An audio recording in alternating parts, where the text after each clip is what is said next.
I'm 3 weeks into this now, and I feel like the benefits that I am going to get from this are as good as they're going to get at this point.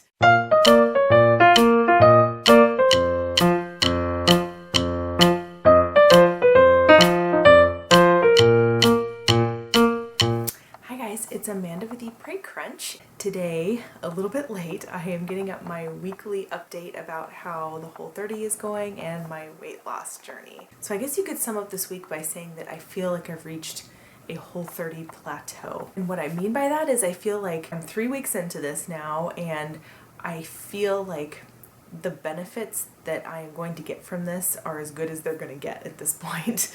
The discouraging news of this week is that I gained 1 pound back.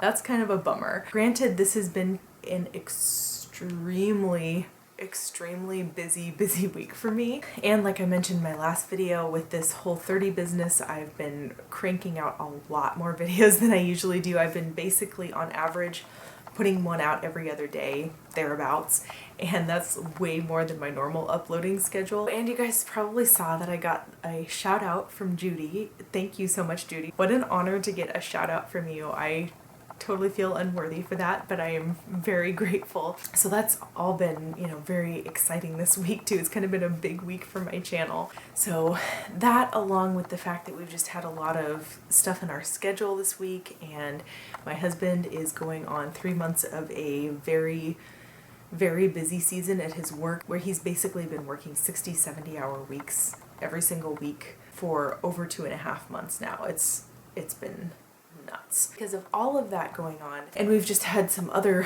logistical stuff in our lives that we've been having to deal with this week especially. And so this week has just been like, even though it's been a really good week, I am completely exhausted right now, and I am getting this video up late because I just had too much going on to get it up on Friday. So I think that partly has to do with my plateaued results from my Whole30 this week. I've had higher than usual stress and exhaustion levels this week, and I think that that is definitely a hindrance to me progressing with all of this. So I'm going to be honest with you guys and tell you that documenting this process has actually created, I think, more stress in my life than I had before. Just trying to get so many videos up and trying to constantly, like, oh, I'm eating, like, oh, I need to grab the camera, I need to, capture what I'm doing, I need to be writing down every symptom I have as I think about it. So it's like my mind is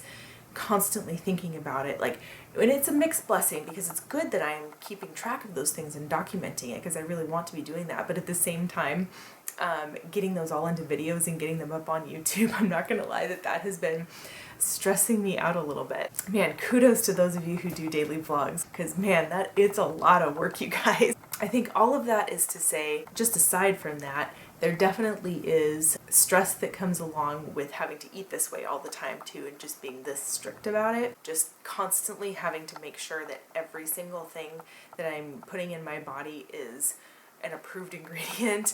So I'm, constantly having to think about what I'm going to eat, what I'm going to cook, like what's coming next, what am I going to eat when I'm hungry, and then on top of that, documenting and keeping track of every little thing. It's so, like, I feel like it's just making my mind go a million miles an hour. At least mentally, I don't know if I feel like it is creating more benefit for me. But on the flip side of that coin, there have been a lot of positive things coming out of this too. Definitely feel like I have been creating healthier, like, snacking habits.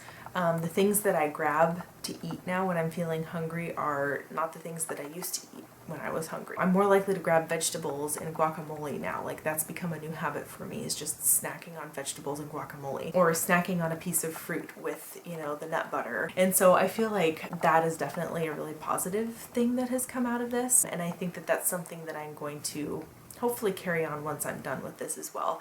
I have reduced a lot of my inflammation in my body, at least my digestive inflammation. Unfortunately, probably because of the stress, some of my other autoimmune issues, like the one that I have in my fingertips and my nails, that one has been flaring up this week, and I can probably credit that to the stress more than the food. But my digestive issues have been significantly better than they were before. You know, I said before that I was starting with a lot of abdominal pain, just from inflammation from the things that I was eating that were really irritating my system. That has definitely gone away. So I'm really grateful for that. I feel like that has been a really positive thing. However, I told you that, you know, one of the reasons that I was starting this whole thing was to help with my bloat problem. I told you about how last week how I almost quit because it got so bad. And then it got better again. Well, it hasn't gotten as bad as it was that week. Thankfully, it hasn't gotten that bad again. But unfortunately, it just hasn't gone away from me. I read about this on the forums and they say to take these digestive enzymes, I think it's the Now brand. I have it in one of the recent vlogs I did. I'll link here in the cards. So I have been trying to take those every time I eat, and I do think it helps a little bit. It does make it a little bit better. But definitely the bloat problem is not completely going away. Honestly, that's discouraging to me because that's like one of the things that this diet is really supposed to help with, right? And it is a little better, but it's not a lot better. It's making me think that there probably are even approved ingredients that my body is just not happy with. So this is what I'm thinking at this point.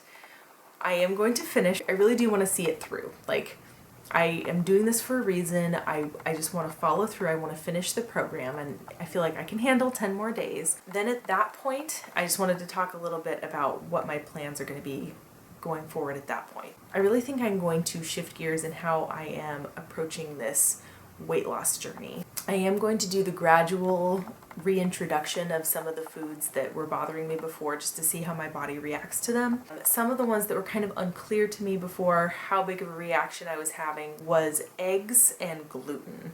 Now, when I started this, I told you that I couldn't eat eggs anymore because I was clearly having a reaction, but I'm hoping that me being off of that stuff for a month, maybe it will help reset my body so that I can actually introduce it back without too much trouble. No guarantees, but fingers crossed. I'm not sure how I'm going to react to dairy because that was definitely the strongest reaction that I was having. But anyway, I am going to plan on slowly reintroducing those and keeping track of how my body responds to them. And then once I have kind of completed that process, then I'm going to shift gears. I feel like at that point I won't have so much of the stress of being strict about my diet. That's not saying that I'm gonna just let all hell break loose and just eat anything. If you guys have been watching my videos for a while, you already know that we eat a real food-based Weston A. Price kind of diet. So the way I'm eating now actually isn't that different from the way we eat in general.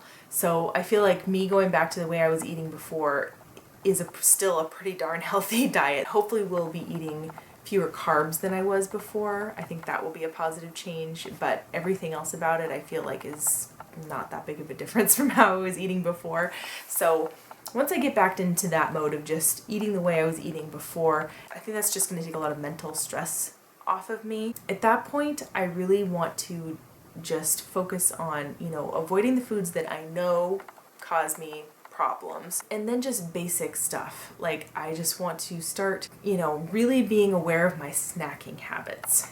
And I really think that that is one of my biggest downfalls. I'm definitely in the habit of eating, you know, like the way I did when I was pregnant. And honestly, it's kind of the way that I ate even before that. I think I started eating that way a lot in college. Where I would just have like 6 small meals a day rather than 3 big meals. I honestly don't know what to think about, you know, what is the right way to do. Is it better to have small meals throughout the day or to have 3 solid meals throughout the day? I've heard arguments both ways, that it's actually when you have the smaller meals throughout the day that is just like keeping your metabolism kind of going at a steady pace, whereas when you have 3 solid meals a day and you're not eating in between, it gives your digestive system a break and a time to recover and, you know, process everything from the previous meal.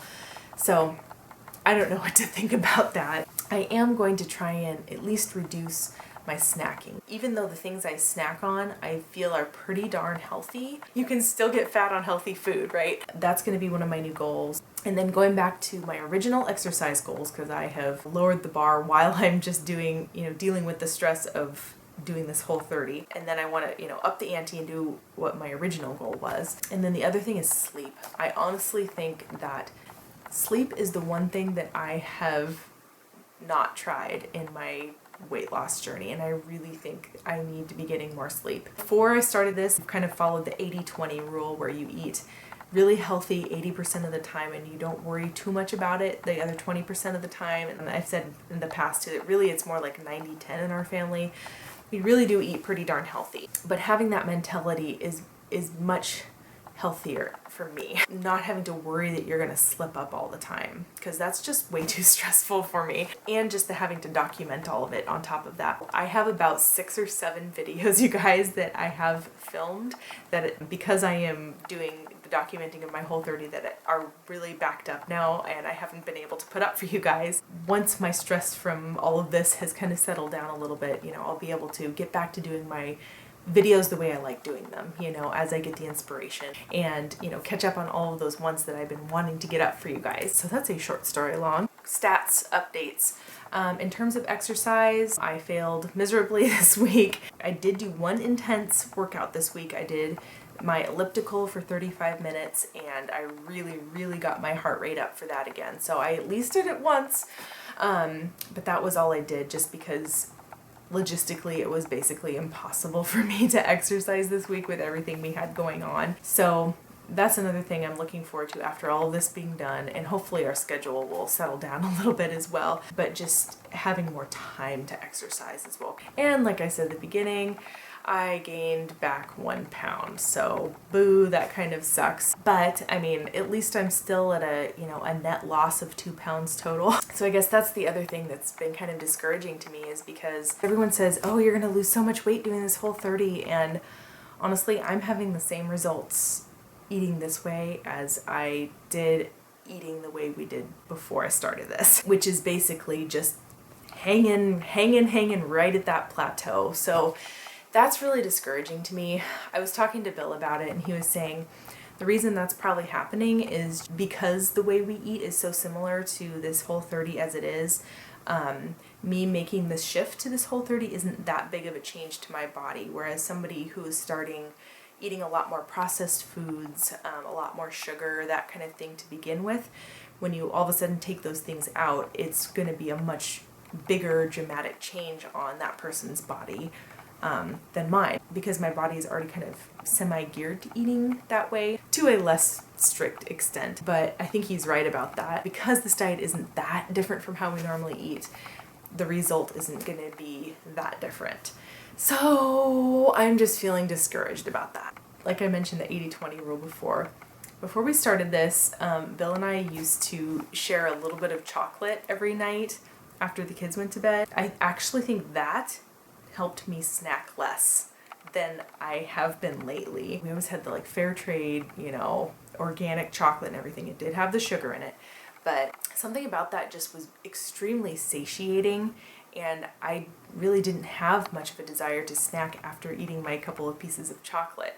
And so that's interesting to me that something that's kind of a dense dessert like chocolate, something about that like kind of curbs your appetite. At least that was the effect that it had on me. You know, so I was thinking, well, maybe chocolate is actually good for me. I mean, they say it is for all the health benefits of the antioxidants and everything in it. I'm gonna go back to eating just a little bit of chocolate. Maybe I'll eat less than I was before. Not that it was that much, but it's interesting to me that thinking about that, how it actually helped me eat less overall.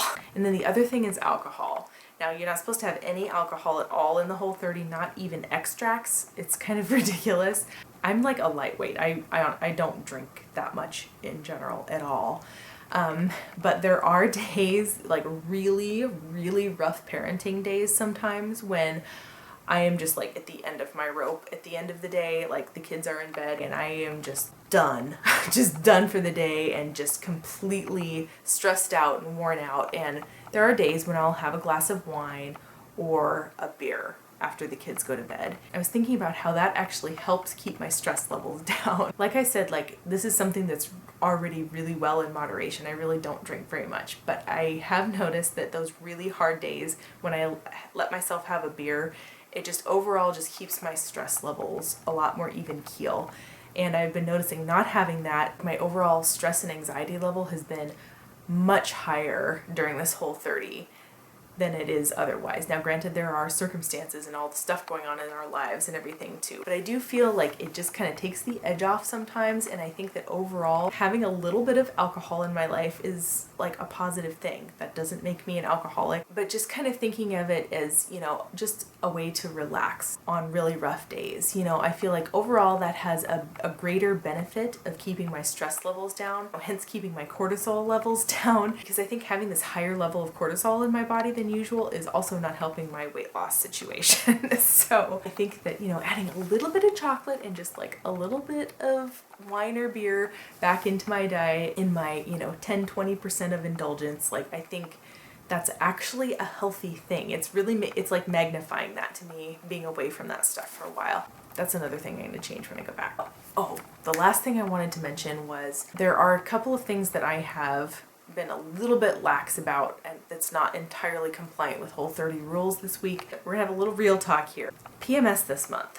Oh my God. It was like the worst PMS I've had in a very long time.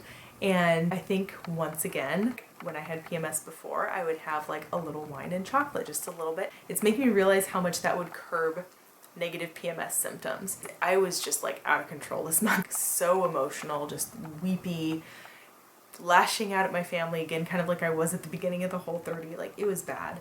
So what I did was, if you guys watched my pregnancy and birth vlogs of my second child, I talked about how I did placenta encapsulation this time. And you know, the first time I did, I was so skeptical of the whole thing, but I did a lot of research about it and I ended up trying it this time. And, you know, I talked about how it made a huge difference in completely keeping postpartum depression completely gone the second time. The point of why I'm saying this is because they gave you a placenta tincture that is in vodka, and you're supposed to just put like 8 drops under your tongue and it can help with PMS symptoms. And so that was one area that I just bended the rules a little bit.